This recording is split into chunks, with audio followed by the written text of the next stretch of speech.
One play at a third time. So let's not focus on the great game. Let's focus on the great play.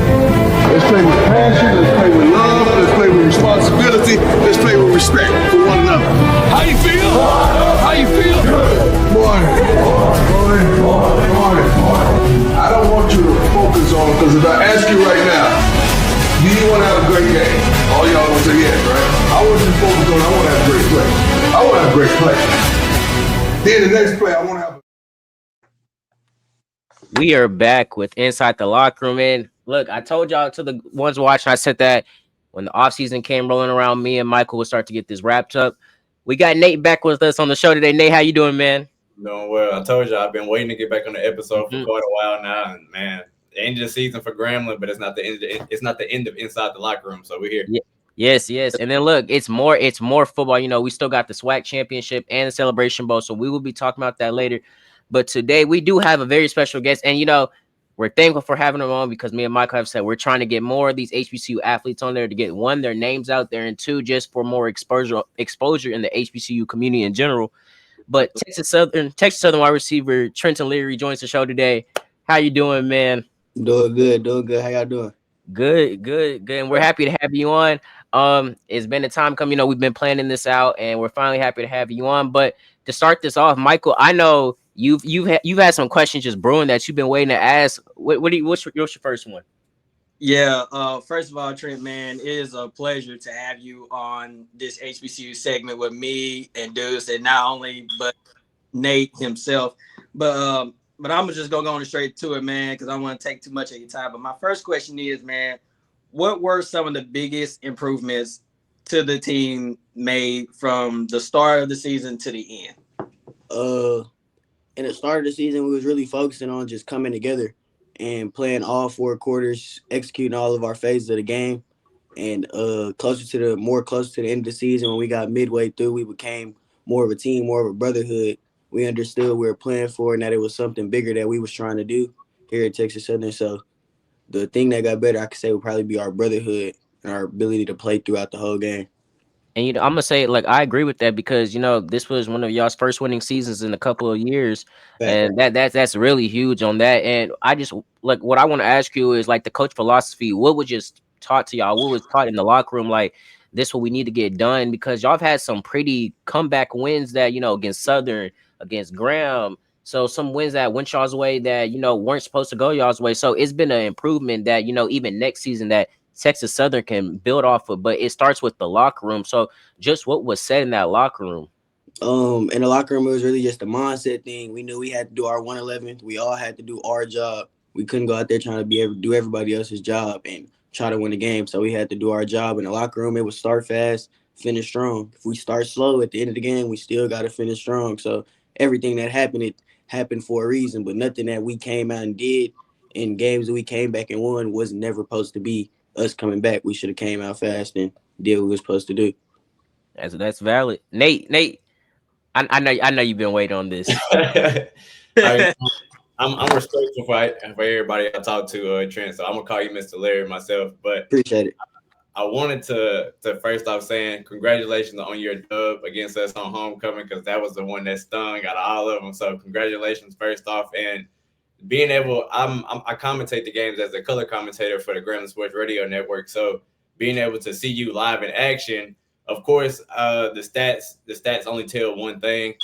For me, since I've been seeing you, you're kind of been as one of those plug-in player guys. But when you get plugged in, you're making big plays. So I kind of want I want you to talk a little bit about your production because for the last 3 seasons, you've had 300 plus yards. You scored a touchdown in the last 3 seasons, and you average 11 plus yards per catch. So it's the production, and I want to say, speak on your production and maybe what the coaches have put in you, and maybe Coach Steven Smith and Chris Dishman. The coaches, just them coming in last year, the year before this one, they came in, they had big goals, big plans for the team, and they just told me first they wanted me to be able to come off the ball the same, sell my route vertical. It was just little stuff they wanted me to fix. They told me I fixed the little stuff and I'll be a great receiver. So it was just little things that they'll hit me at different times, even in the weight room when it came to the weight room. But I say they just kept me going. They came in with their head right. So my production came from me doing the little things right, taking care of all the stuff outside of football and whatnot, because you can't do nothing outside of football without doing the little things right. So Right. For sure. And before you go into it, I wanted to ask: did you play defense at Texas Southern for any point in time? no, I got to rep it sometimes in practice. I never got to do it for real. Okay, I heard it from somewhere. I just wasn't sure if it was concrete or not. Yeah. Michael. Yeah, Trent, let me start with this. Regardless of how the season went, there were a lot of positives and there were a lot of negatives. But as a receiver, you know how it is. Some games don't go your way. Mm-hmm. Wish you can have back. As a receiver, you always want to win as many games as possible. What do you take from this season? And let me ask you this: what do you see the future for Texas Southern football program as a receiver? Oh, them guys are in the receiver room, them guys are gonna be guys regardless. When the ball in the air, I know everybody's getting better in the receiver room. Guys like me and Charlo, we did our job as leaders trying to make sure that they gel together and remember that no matter what's going on outside of this position group, when it come our way, we gotta be those guys. So in the receiver room, I'm not worried about none of them. I know they production gonna be crazy. Guys like Rorion Richardson gonna come back and have a crazy year next year. So it's little stuff like that. Yeah, little stuff like that. That's all I can say about that one. Look, Texas Southern next year, they definitely gonna go get a ring. and Yeah. look, I say this because I pretty much before I just pass, because I pretty much just have one question, and it just all ties back. It's just my last question. It all ties back to what you just said. And you said like Texas Southern, they will be on the rise back again next year. So I believe this year the SWAC West was just down. We saw a lot of teams down. We saw Texas Southern, who's normally up there, Alcorn, who's normally up there, Southern, who's normally up there. All down this season. So next year it'll be back. Hopefully it'll be back to normal. But you said it's gonna go into next season. But what like this year just made you realize, like, okay, this is what the program is about to start going back up on the right trajectory? Like, was it like a certain type of game? Was it after y'all's homecoming? What was it? So when I came into Texas Southern my freshman year, we came in, that schedule that we had, I think we had 3 team schedules for their homecoming on top of our homecoming, or maybe 2. So we went one day homecomings, then came back one ours, and that had like always started the strand. So Nate, hate to say it, but after Graham game, going to their homecoming, just bringing that spark back that I had freshman year, just the atmosphere, the energy around me, I feel like that brought us to click, and that brought us to a team. So when the team became a team, and we realized that as players, that what we got here, what everybody can do, when everybody doing their job, everybody doing the right things right, stuff can happen. It too late in the season, so the SWAC championship wasn't our mindset too much. We were trying to finish the season as best as we could with as many wins as we can, no matter how the situation played out. So I say after Graham game, winning at homecoming, winning our homecoming, and then going Mississippi Valley and winning anything is going on. I look, Michael, Nate, do y'all got any more questions? Because that was pretty much my last one. I mean, I wanted to say that obviously Grambling had a bye week the week that y'all had to play Alabama A&M for you guys' last game, and I got to see that game, and I remember them putting you in actions of jet sweeps and different, because jet sweep, it seemed like been your thing for majority of the season, and I just want to say that, of course, once y'all beat Grambling, that was the momentum that y'all needed for so on, because obviously even Grambling got a chance to beat Jackson State, and then they end up falling to Alcorn, but y'all kept it the whole time. From the time y'all beat us, y'all may have maybe a 1 loss in there, but from there you kept it going strong. So I wanted to say, of course, you kind of tapped in a little bit about the wide receiver room that's going to be coming up next, but you specifically, is there any individuals, because you've played with different wide receivers, you played with different quarterbacks. Jordan Davis, I know he only played 1 game, and that was the Alabama A&M game. I'm not sure if you played with Andrew Body, but you played with various of different you played with various of different quarterbacks, and you've been in different systems and stuff like that. So I want to say, what was the final message to your wide receiver room, and what's going to be, I want to say, the future looking forward to you? I want to say, like, the last weeks going up until like the end of the season, I was just telling the younger guys, whatever it is, you have to be that guy. You know what you wake up in the morning, you know what you're able to do, you know your ability, You know what you can and can't do. You know your strengths and your weaknesses. Can't nobody tell you what you were best at. So all I did was tell my guys, go out there and be you. If you see yourself holding yourself to a lower standard, then you're not getting better today. You got to get better every day. No matter the quarterback throwing you the ball, once it's in your vicinity, it got to be your ball. So that's all I was telling them. Focus, beat them, and poop. Most definitely. And lastly, for you, what's going to be? Are you looking at Canadian Football League, maybe Arena Football League? What's going to be the plan for you? Wherever the money is, wherever they come from, I'm going. All right. I'm gonna take over and just ask you, two last questions here, Trent. How would you describe the team's chemistry this season? Because like we all just said, despite of how the season went, it fell short just a little bit. Mm-hmm. So I guess, how would you describe the team's chemistry towards the end of the season, and how can y'all transfer all of that and then going into the off season? And my next question is, what is your message to not only the SWAC West, but the SWAC in general about Texas Southern?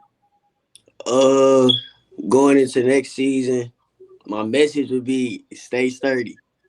Ain't nothing sweet. So the SWAC West better stay sturdy. And what was the first question again?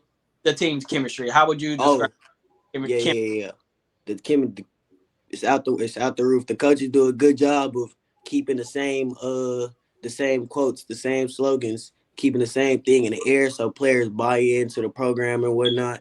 So the chemistry's there. There's no problem with chemistry. It's getting together. Of course, it's gonna be portal guys that come in that you gotta get them on the board, but everybody's on the train already. You just jump aboard and keep it moving. It's time to play ball. For sure. Man, we appreciate you, dog, as always. And continue to spread the message, because we're trying to get more HBCU players on here. And, even the wide receiver that I've been talking with, I've been trying to get him on there. So we appreciate you, as always. But I'm going to give it back to Deuce, man. Yeah, and look, before you go, I just want to ask, who you got winning the SWAC championship? PV or Jackson State? But I ain't gonna lie, I like PV. Hey, like PV. It's been in the back. Look, I don't even blame. It's been in the back of my. And we're gonna talk about it in a bit. Look, it was great having you on, man. You're always welcome. Stay safe, man, and make sure you shout this podcast out, please do. Yes, sir. Thank y'all for having me. But speaking of the SWAC championship, Prairie View, Jackson State. Look, I've been thinking about it. And look, I know everybody has Jackson as the high favorites. But look, you can't throw PV out. You got to keep them at, like, they won the SWAC West for a reason. They played. I was like how they performed against what's called Alabama State. Yeah. Yes, Alabama State didn't have Andrew Body, but PV still put up a dominant game that I think that they were this close to winning that they should have won. Jackson State, if PV can contain this Jackson State defense, because we all know this Jackson State defense is lights out. I feel like if PV can just get the offensive game running and they can start moving the ball, which is going to be hard because they're not playing at their home stadium. They're playing in Jackson. So it's all odds against them in Prairie View. But I just feel like if the offense can produce well enough, they can put up a fight. Am I going to say, oh, PV is going to come out and win? No, but I'm saying PV can put up a game, a close enough game. We've seen teams like Graham do it this season. And yes, Graham and Jackson had their history. But I always believe this. If one team can expose the team's weakness through a game, another team can do it. And Prairie View very much well could do that. They have a very good offensive head coach and mastermind. I can't think of the name right now, but the whole coaching staff, they're the reason why they won the SWAC West. Prairie View's players that came to play. We're going to talk about Prairie View's freshman running back in a sec, but I pass the mic off to Nate. When you were speaking on the coach, are you speaking about Tremaine Jackson, the head coach? Yes. Okay, so the funny thing about Tremaine Jackson is he's literally coming off a Division II championship. He's a first-year SWAC guy, of course, but he just won a Division II football championship the season prior before coming to the SWAC. And a big thing, a part of it, is that a lot of those transfers that he brought in came from Valdosta State, where he was the coach at. And it seems like he's one of those guys. We don't see a lot of first-year head coaches, bring their guys in first year and then just literally turn the table around for the whole SWAC. So when we kind of look at the whole measure of it all right now, just on the slow end of the preview, I am favoring PV and Tremaine Jackson over the TC Taylor squad. If any year to beat Jackson State, it would be this year. Because this probably been the weakest Jackson State team I've seen, in my opinion. They've been stronger. You guys know, you guys yourself. We've seen stronger. Of course, they've always had they've had Travis Terrell. They have Ahmad Miller, and then Davenport, of course, for Jackson State. They have a heavy running back crew, but it just doesn't feel the exact same. Not really sure. Maybe Shadur and company leaving, but it just doesn't feel the exact same, especially coming into this year. Yeah, that's why I said I can very much well see an upset on the horizon. I'm not going to put it out there just like right now, because we still got a couple more days till the game, and I still got a couple more research I got to do. But I'm not throwing PV out there. Just the offensive stats, in my opinion, they speak for itself. But Michael, and I'm just gonna touch base on what Nate said. When it comes down to being a first head coach, whether you're a Hall of Famer or not, it just really determines on how you teach the game to these new players, because the conference or the Division II, Division I, that's really out of the question. It's really just all of determining is that the team that you go to, can you transfer what you had at that old school? Can you bring it here? And he just proved that. That's why I literally say all the time, your first season can go bad or it can go good. It just depends on how your players transform your teaching and put it out there on the field. And as you can see, Prairie View has transferred everything that he's taught them in one season, and he's put it out there on the field, and the dominance has just continued to be shown game in and game out. We saw that at the State Fair Classic, Deuce. We saw that we saw that throughout the season. So I think that besides Grambling, I think Prairie View can actually make a big competition, regardless of, yes, they are playing at Mississippi Veterans Memorial Stadium, which is a tough venue to beat Jackson State at. But what you have to understand is that Prairie View can be that kryptonite on Jackson State. It's highly possible. Do I think Prairie View can pull it off? I believe they got a good chance. But what we still have to understand is that even though Alabama State almost beat Jackson State at Mississippi Veterans Memorial Stadium, but it's really going to come down to how can you control the game, because just because Jackson State is playing at home don't mean you can't take it from them. It's just how you play the game and how you play against Jackson State. Because if you come in there sloppy, you're not going to win. But if Prairie View can play on that level that Jackson State is known to be playing at, then we could be seeing the game just as hyped up as it is on preview. So there's a lot of research here that I could go off of, but for the sake of time, and I don't want to take too much time on this, but for Prairie View style of play, the Panthers use balanced attack with a strong passing game led by their QBs Cameron Peters and Tevin Carter, and a productive rushing attack that racked up 288 yards in their division clinching win over UAPB. Excuse me. So you have to understand that this is offense versus offense, and this is defense versus. Yes, Prairie View's offense is nothing to sleep on, and we said that at the State Fair Classic. I feel like at the State Fair Classic, a lot of people didn't understand, really get to see how good Prairie View's offense was against. I'm not gonna say against a true SWAC team, but a formidable opponent. Because you could say Texas Southern, but I feel like Graham was more at the time coming into the State Fair Classic. Graham was a more formidable opponent. And a lot of people slept on that Prairie View offense. And Michael, we said it like a lot of times. We said Prairie View's offense will sneak up and they'll catch Graham slipping. And they ran that offense through. Is it Chase Bingman? Is that how you pronounce it? It was Chase Bingman and Tevin Carter. Carter, that we've never seen a running back line up at quarterback and do his thing like that. I'm just saying. So that's why I say when I got a first good look at Prairie View's offense, I'm like, okay. After that game, I was like, this Prairie View team is legit. And I remember telling Michael, wasn't I like, and as the weeks went on, I said, it's going to get harder and harder just to beat PV. Yeah. Because that team, and I could just tell that team was only getting better. And I'm looking at the ESPN stats right now. Prairie View's season leaders are doing way better productively than Jackson State's. Am I trying to take away from Jackson State's offense currently? No. But that just goes to show you what Prairie View is doing with their offense. And I could look on their defense. It goes the same for the defense, too. I feel like right now a lot of people are just going to hype up Jackson. They're not really taking really too much of a look at Prairie View because Prairie View has not been in this position for a minute. Jackson State has been in this championship game for the last few years, you know, almost since 2021, basically. Prairie View hasn't. So I feel like a lot of people are sleeping on Prairie View, but I'm saying this: do not sleep on the Panthers because they will catch you. They're one of those teams that will catch you slipping. And I'm gonna say this, and I know a lot of Jackson State fans are gonna be heated with me saying this because the last time I said this, a lot of people were questioning my comment about their finding holes in their defense. Let me tell you something.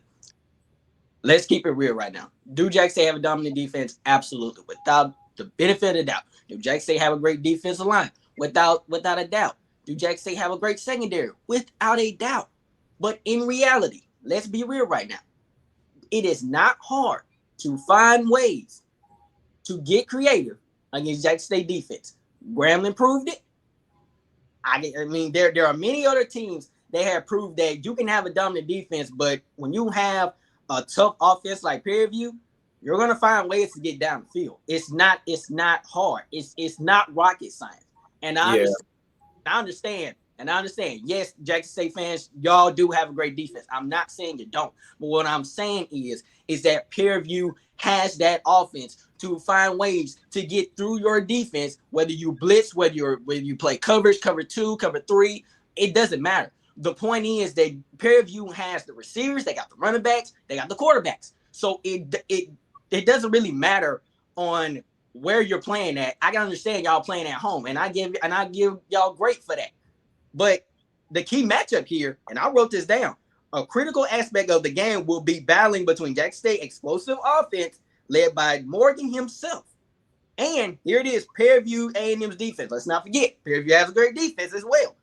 The Panthers need to create turnovers and limit big plays to pull off this upset, without a doubt. Because like I just said, when you're playing Jackson State at Mississippi Veterans Memorial Stadium, you are going to have to create ways to make Jackson State fall. Like I said, Prairie View can be the kryptonite of Jackson State and Mississippi Veterans Memorial Stadium. But how they going to do that? They got to get turnovers. The defense got to get Jackson State off the field. Definitely not letting them convert on too many third downs. And as far as Prairie View on the offensive side, convert on more than third downs and not settling for field goals. Because even though Prairie View has a great run, wait, Michael, I like that you mentioned that. I love that you mentioned that because real quick, I hate to cut you off. Prairie View's defense hasn't let up a double-digit score since Alcorn, and that was 13-12. It was a 1-point game. Prairie View's defense has, and it's actually really. Let me say this: only other team was against Alabama State, and that was a 3-point difference. It was a close game, as you can see. This, I really just I want this because I feel like if you really break down the stats and you just keep looking and reading and just doing your research, you'll see that, okay, this game is closer than it looks on the eye test. Okay. On paper, Prairie View, and I think maybe people are not taking Prairie View serious because the resume that they have compared to Jackson State. But I mean, I feel like Prairie View's competition on the west side was probably a little bit more, I'm not going to say a little bit more difficult, but the way they handled those opponents compared to Jackson State, if you get what I'm saying. Yeah, I understand completely. Yeah, but I just think Prairie View's off. Prairie View, I can't stress this enough. Prairie View is just not the team to sleep on. If they pull off the upset, I would not be surprised. But if Jackson State goes out there and handles business, I also wouldn't be surprised. But right now, I'm still about 60-40 Jackson State due to the home field advantage. And also because Prairie View just isn't new to this site. It's going to be way more Jackson State fans there at this game because this is the championship game. We always say this. One thing about Jackson State fans, they know they'll come and support. They know how to pack out that stadium, especially for a championship game. If you saw the last year's championship game against Southern, you know what I'm talking about. That Memorial Stadium was packed out. But if Prairie View can overcome that stuff, I very much well believe that Prairie View will have themselves in the game for a very close one that can come down to the final possession like it did like Jackson State did against Alabama State. Yeah, without a doubt. And you have to also think about this too. Jackson State football team's dominance over the last 4 years has caused a bigger stadium capacity than previous years combined because, it all started with Deion Sanders and what he built for Jackson State. He changed the rhythm of Jackson State And that's when fans started coming in. Jackson State fans felt hope. And then when TC Taylor came in, the question remained, can he continue with Deion Sanders? Because TC Taylor was on Deion Sanders' coaching staff. So you have to think about this too.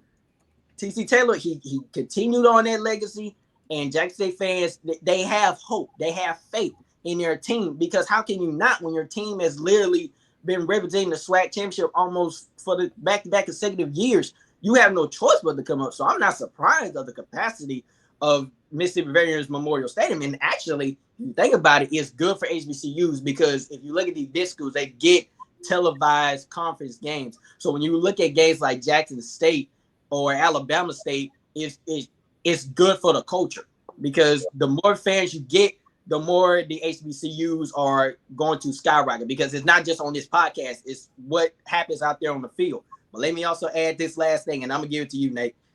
The style of play, the Tigers boost a high-powered offense and a stout defense, allowing an average of just 15.9 points per game in conference play this season. They have also been highly successful in the rushing game, averaging, here it is, I want y'all to highlight this right quick, averaging over 200 yards in their wins. Understand that. The defense have only been allowing an average of just 15.9 points per game in conference play. So this defense that Jackson State has, I'm not even going to sit here and act like they don't have a stout defense, because they do. But if I'm Prairie View, I'm finding ways and dialing up ways to get down the field, because Deuce, I've been explaining, I'm an offensive guy. And it's one thing I cannot stand that the offense does is doing the same formations and getting 3 and outs and not converting on opportunities. If Prairie View can convert on opportunities, whether it's turnovers or good field position, I can see Prairie View hanging in with Jackson State. But like you just said, Deuce, do not sleep on Prairie View. So regardless of this being a home game, Prairie View will make this game a competition. And look, and fun fact really quick, the last time Prairie View was in the conference championship, they did play Jackson State. This is when they had Shedeur Sanders, and they lost 27-10. For the Prairie View fans that I know that be tuning in, because sometimes y'all do be nitpicking with the facts and stuff. Trust me, I am actively reading and making sure I'm straight on everything. But yeah, Nate, you get the mic back. Nate, you guys really touched on a lot of good points. And December 6th, I will be in Shreveport watching the game with my mother. I wanted to go to the game, but I'm like, me and my mom, we've been watching SWAC games for the longest. And to credit to what Michael was saying, based off the type of coverage that HBCUs get with, of course, it not being at a SWAC venue, at a venue for a SWAC championship instead of, home field advantage. Although Jackson State has been the bullies for majority of the last 5 years, 4 appearances in the last 5 years. But we have to remember Prairie View, of course, when it comes, pause on Prairie View. When it comes to Jackson State and we talk about the Veterans Memorial Stadium, we got to remember last year what the scenery looked like at opening day. I don't know if y'all remember, Jackson State played Southern. Oh my gosh! Home opener, which was absolutely, it was crazy on a band side and on the football side. So yeah, that atmosphere is going to be something that's kind of crazy. And then to kind of end off that same season with Jackson State and Southern, it was essentially the same result. We already know what type of course, Southern, they brought their fans, but we know what type of environment that's going to be. Going on to Prairie View, though,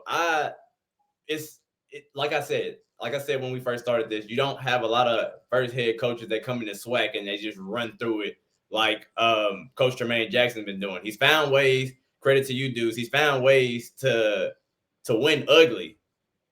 As a first-year coach coming from a whole different conference, let alone a Division II conference, you come to a Division I conference in the SWAC. Your first game is a SWAC game versus Texas Southern. Tremaine Jackson was thrown into the fire from the moment he touched down in the SWAC, and he's been doing nothing but coming up big. We talk about the Veterans Memorial Stadium. How about the Cotton Bowl Stadium with Prairie View when they played against Grambling? Of course, we couldn't get it done. The offense definitely was on a whole different trajectory for Grambling. There was a lot of miscommunications. We did see Prairie View at one point. A lot of Grambling fans thought that we had a chance. until Prairie View started getting things clicking, because once that second half came, it was just a whole another breeze. Keep in mind, this is probably, out of all HBCU classics this year, it's probably been top 5, I know not top 10, but top 5 to top 7 classics as far as attendance at the State Fair Classic between Grambling and Prairie View. So Prairie View is definitely, they played in environments like this, and Prairie View only having 3 losses. They lost to 2 out of conference opponents in Rice, and I think UT Rio Grande Valley, and those are Rice. Not necessarily sure how they're doing, but Rio Grande was a team that started off 4-0 from what I remember seeing at the start of the first 4 games of the season. And that's a tough environment to play in, where they play anywhere in Texas is a tough place to play. So Rice was a whole nother thing. And then, of course, their third loss being at Alabama State. And Alabama State, we know what their attendance is looking like over there. And Montgomery has been popping ever since Andrew Body has made an appearance. Of course, Andrew Body did not play in that game versus Prairie View. But Prairie View, even losing that game, I look at Alabama State as, I mean, obviously they have their own identity. Alabama State is a Bethune-Cookman with a defense. And we've seen Bethune-Cookman and Prairie View. We've seen Bethune-Cookman and Prairie View kind of have those type of games where, of course, Bethune-Cookman has a crazy offense. Prairie View has a crazy defense. So a lot of the times teams get caught in playing into their identity. Like Bethune-Cookman, I know a lot of teams play. Jackson State almost lost to Bethune-Cookman before a crazy referee call and some more. So I like to base a lot of games based off teams that played the same teams, and both teams, they played Alabama State. So if it was up to me, honestly, since 1999, that's when they brought in the SWAC East and the SWAC West. If it was up to me, I would rather see a Jackson State and Alabama State game. But how did I see on paper and how everything's been translated? I mean, this preview might be the best preview for SWAC championships in a while, with both teams being top 5 and 75 to 80% of every statistical measure. So like I'm actually excited about this game. It's not one of those games where you just like, oh, like just sitting with your hands between your laps, like we're gonna see what happens this time. But this one is well awaited, and I'm ready for every single point, every key emphasis. But I'm ready to see how Tremaine Jackson and his team responds. Yeah, look. Do y'all think we could see another rematch with South Carolina State in the Celebration Bowl? It looks scary. It honestly looks scary, because South Carolina State is a team as well that if I'm not mistaken, they're 1-1 in the Celebration Bowl. This would be their 3rd appearance, and I think they lost to Jackson State one year. They won the other year. They beat Jackson State in 2021, 31-10, and then Jackson State flipped it on them and beat them 28-7. So it's a whole nother thing as well for South Carolina State, because they have a first-year guy who's never played HBCU ball, William Atkins IV, who's like 16 touchdowns, like 4 interceptions or something for the year. That's pretty efficient for HBCU play. So as far as South Carolina, they have probably one of the most unique, balanced teams I've seen in a while. Me personally, I don't like MEAC teams because they put up NBA and basketball numbers. There's not really a lot of defense in the MEAC, but if Prairie View finds a way in there, I'm going to stick with Prairie View train. Of course, just like all the rest of the SWAC people. It's just not that Jackson State doesn't. We know what tenure they have. We know what the tradition they've already set in their foundation. But when you got, it's almost like a new toy. We're in the SWAC. When you get a new toy, Tremaine Jackson is that new toy that's like, oh, we're going to see what he's going to do. The try me now button, it works better than I thought it was going to work. And he's been going through the roof. Look, and I'm saying this. I'm sorry to the Jackson State fans. It's support that y'all got this far. But look, I'm gonna say this. I honestly, I just think you see a new team in the Celebration Bowl. It's going to get you. It's going to be good coverage and exposure for the HBCU community in general. Yes, it's good. Jackson State fans, they always show up. They show up. They represent very well. They'll go to the Celebration Bowl. They'll show up and pack out the stadium if they could. But I just feel like if Prairie View finds if they can beat Jackson State and they can get in the Celebration Bowl and play against South Carolina State, I feel like we'll see a better, more competitive game, because I think on paper these two teams are just identical, and you can say, oh, South Carolina State is on the same, at the same level in Prairie View, as the way I see it, due to how the MEAC schedule stuff, and strength of schedule and stuff like that. I think you had Prairie View against South Carolina State in the Celebration Bowl. it's going to be a better game as to where if you have South Carolina State and Jackson State. Am I saying that's going to be Jackson State, South Carolina State is going to be a bad three-peat? No. It's going to be, just figure out who was the tiebreaker. It's going to be a tiebreaker, but I just feel like you have Prairie View, a new team in there who hasn't been to a Celebration Bowl yet. That's good exposure. That's good coverage. That's something that I feel like the HBCUs and SWAC needs right now. For sure, without a doubt. And, to pick back up when Nate said, regardless of, the quarterback situation, it's really just all about, what is your field vision and what is your, accuracy out there on the field. Because, he threw 16 touchdowns, I believe 4 interceptions. Is that what you saying, Nate? Yes, Regardless of, where you're playing at, and it just all determines on how well can you scan the field and find open pockets and tight windows. And I think, South Carolina State quarterback has proven that. But, as far as Jackson State and Prairie View, it would be nice, because my dad, me and my dad, we talk almost every single day. And the one thing that he's always talked about is, it's time for another team in the SWAC to represent the SWAC in the Celebration Bowl. All praise to Jackson State, but at times it's kind of like with Kansas City, you kind of get tired of seeing the same old team represent the Super Bowl every single year. So, now it's just like, but you have those teams have to find ways to beat that team, and Jackson State is that team to beat. Like I said, Prairie View have to find ways to do that. And like I said, regardless of the stadium, I could care less if Jackson State and Prairie View were playing at a neutral site. It doesn't matter. Or if Prairie View playing at home, it doesn't matter. The point is that even though Jackson State is playing at home, that does not determine that Prairie View can't pull out an upset. It's just all about how you play that team at their home venue, because a home team can choke at any point. We've seen that with Grambling, when you came down to Texas Southern, homecoming. It's a homecoming venue. Grambling's the home team. Grambling didn't take care of business at home. So I'm not saying Jackson State is Grambling, but what I'm saying is that in reality, regardless of where you're playing at, you can choke at any point and at any time in the game. That's just the aspects of the game itself. So it's up to TC Taylor and Jackson State to protect Mississippi Veterans Memorial Stadium, regardless of how many people is going to be there. It's going to be loud for sure. It's going to be electrifying for sure. But the crowd and what's on the field is two different things. So it's just really going to determine, if you really just look at it from the turf all the way up to just the air in general, it's all going to come down to, can Jackson State protect their home like they've been doing for the past consecutive seasons? Or can Prairie View be that kryptonite and change the script, and they represent the SWAC in the Celebration Bowl? And the future is high for Prairie View, but Prairie View is all up to you. You've been dominant this year. Your first year head coach has been dominant. First of all, congratulations to him being SWAC Coach of the Year. Yeah. That's credit to Tremaine Jackson. And Chase Bogman too, on co-freshman of the year for. Yep. Exactly. Yeah. So Prairie View has the one thing that both Jackson State and Prairie View have is that they have depth at every single position on their roster. So that's also the question that you have to understand, Nate and Deuce. Is the depth good enough to beat either Jackson State or Jackson State beat Prairie View? But this thought just kept in my head. Regardless of the depth, what is the most position that each team slacks at the most? And will it benefit the team's winning chances of being SWAC champions? Think about that for a second.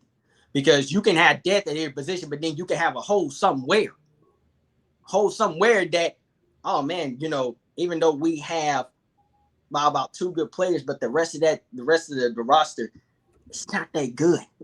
So even if, Jackson State, receivers, running backs, offensive line, quarterbacks, all the position, even on defense, will that play a factor in Jackson State chance to win? Or will Prairie View tack on those chances? Because every team has a weakness, okay? Let's just be honest. Every team has a weakness. But will that weakness be shown in the SWAC championship between Prairie View and Jackson State? I think it will. Because regardless of them playing at home, Jackson State has a weakness. Prairie View has a weakness.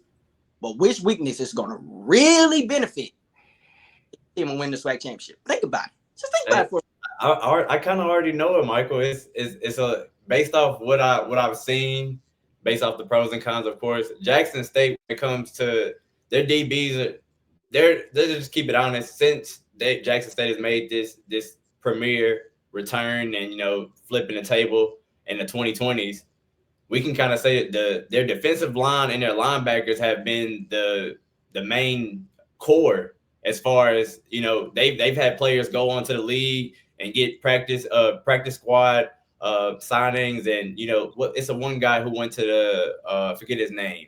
It was either the Cowboys or it was Detroit Lions, but it was a defensive lineman who was highly stouted. I'll end up getting that name for you guys later, but Jackson State has players that have gone to the next level at the linebacker and defensive lineman spot, but the one position that's kind of been shaky and you can kind of attack them at any point has been that secondary for Jackson State. I will say that that's more so where that hole is over there for Jackson State. Prairie View is more so, they're not a team that's high in sacks. They're not a team that's high in interceptions, but they're very disciplined and they're very highly static when it comes to being able, whatever Coach Tremaine Jackson is cooking up over there is discipline, it's to the T, it's to the point. But I think their struggles probably as far as their whole maybe you could put the receivers in there, but Prairie View has a little bit of a balance. They run a little bit of a play action when they do bring their receivers in a little bit. So I mean, it's kind of hard, especially knowing that TC Taylor is an offensive-minded coach. He's a former player. Mm-hmm. He understands offensive systems. Tremaine Jackson, former player, he's from Houston. He's been in Texas Southern coaching staff before, so he's not a complete stranger to the SWAC, but he's new as far as a head coach.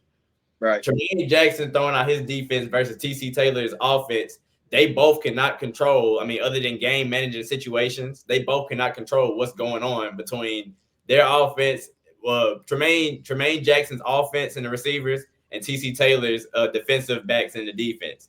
That's something that you cannot control whatsoever, but you can control how you start the game off, how much. Football is a game of chess, so you have to move pieces in order to finally get to the queen, and that's what this type of game is gonna be. It could be checkers, it could be 8-ball, it could be. Man, it could be soccer. It could be anything. Football is any kind of sport. It could be baseball, all I care. So that's what I'm saying here is that, like I said, there's a saying that every team, every company, everything in general has a weakness. So that's why I'm saying the weakness will be presented in the SWAC championship on both sides. But like I said, which team's weakness is going to play a factor in them winning the SWAC championship game? That's the main question here, and I really would put that on the three of which team weakness will prevent them from winning the SWAC championship, regardless of the site.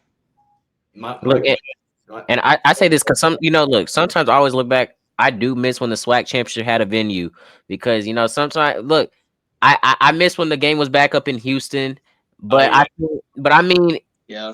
But they had to take it away because it wasn't just selling out well. People weren't showing up. Attendance numbers were down. But look, hopefully, if the HBCUs start getting more coverage and more coverage through SWAC TV, HBCU Go, and stuff like that, hopefully, they can start to get a venue again. Because I feel like HBCU football, I say this is always where it's at. This season, I never would have thought I watched more FCS football than I watch FBS football. Like, I've been so tuned into FCS football. I'm like, I tell people this all the time. How do y'all not want to tune into these games? It's actually competitive. Yeah. Like, the SWAC is very competitive. If you really look at it, SWAC is a very competitive conference. But any closing remarks from anybody before we got to close this out? I'd probably say, I'm not sure if you guys do it on a regular, but what are you guys' predictions for the game on Saturday? Score predictions. I'm going to give it right now, but it could probably change. I'm going to go 35-27 Jackson State, but it can very much change because I still, like I said before on the pod, I still got some research and stuff I want to do before I come to a final conclusion on what my pick is for Saturday. But right now, I think I'll go 35-27 Jackson State. I'm gonna say it's that's kind of that's a tough question. But if I had to choose on what I think the score is going to be at the end, I think this game is going to go down to the wire, either a touchdown or a field goal. So I'm going to say it's probably going to be high scoring. So I'm looking at 35-38 Jackson State. Okay, that's nice. Y'all both got 30 on the board. Look, I was thinking more so like 28 to 24-ish, but this still. game, this game reminds me. It's not being hyped up like the Alabama State versus Jackson State game, but this game I feel like it's gonna be better than that game, and a lot of thing and a lot of due part to because I think Prairie View is gonna catch a lot of people sleeping. Uh, Yeah. a lot of people just aren't tuned in with Prairie View. That a lot of people think Prairie View is a better team than a lot of people think, and when a lot of people are watching or when fans are watching this thing on Saturday, because it's gonna be fans from a bunch of HBCUs watching this. This is SWAC championship. They're gonna get a look at Prairie View and they're gonna be like, okay. And I'm telling you, be surprised if this gets more coverage than more viewership than what you call it, the Alabama State and Jackson State game. But that's my closing remark. And also I got to say this to the ones watching. We'll be starting HBCU basketball soon. I told Michael and Nate, I said about in a week and a half, we're closing out the semester for school. So I just gotta get back home and get settled and everything. And then I'm all into college basketball. But Michael, do you got any closing remarks before we close this one out? Yeah, I just basically gonna add this in here. I'm gonna add another record to it because what I like to do is I like to do option A or option B. I know like with scoring prediction, it's your final prediction, but a thought just came up into my head, and Nate, you actually really just read my mind that we can also think about this. This is both two dominant defense, so this game could be very low scoring. It could be possibly in the 20s. So my option B scoring prediction would be I'm looking at 21 to 28 Prairie View. I'm dialing it up. I'm kind of mixing it in, but my final prediction is Jackson State, but that is my option B. So my option A is 35-38 Jackson State, or it could be 28 to 21 Prairie View. I mean, what do y'all have an option B scoring? Yeah, now that you kind of bring it up at my option A, if Jackson wins, my option A may be that 28-24 for Jackson. And Prairie View, if the defense is even better than when they played Grambling and they caught momentum, I got Prairie View, if they win, 24-20 or 24-17. I think, look, say Prairie View's defense that step up, and this would be my Prairie View pick if they were to win. I'm gonna go 19-13 Prairie View. It could when defense starts to step up, you don't get past the 20s. You start to in college football, it gets real physical, real hard-nosed football. And I believe that we're gonna be in a tough ride for Sunday. But look, to everybody that's watching this, make sure you stay tuned. Our goal for this one is 500 views. We're closing up on 300 subscribers right now. We're at 266. Like I said, over Christmas break, the videos are going to keep coming. We got college basketball coming. We got college football coming. We got Inside the Locker Room. The whole group is back. The whole group, Adam, Ben, they're all back. NBA is back. We got more guests coming back. So December is about to be a month full of content. But as I always say, make sure you like, comment, subscribe, share. Stay safe, and thank you for the support. And also to the Southern fans disrespecting Graham in the comments, don't do that again, because next time I will have to get I will have to get off my own account and start having a talk, because I hate when y'all disrespect my school. But thank y'all for the support, and it's love from Inside the Locker Room. For sure. Grace and peace, y'all. Peace.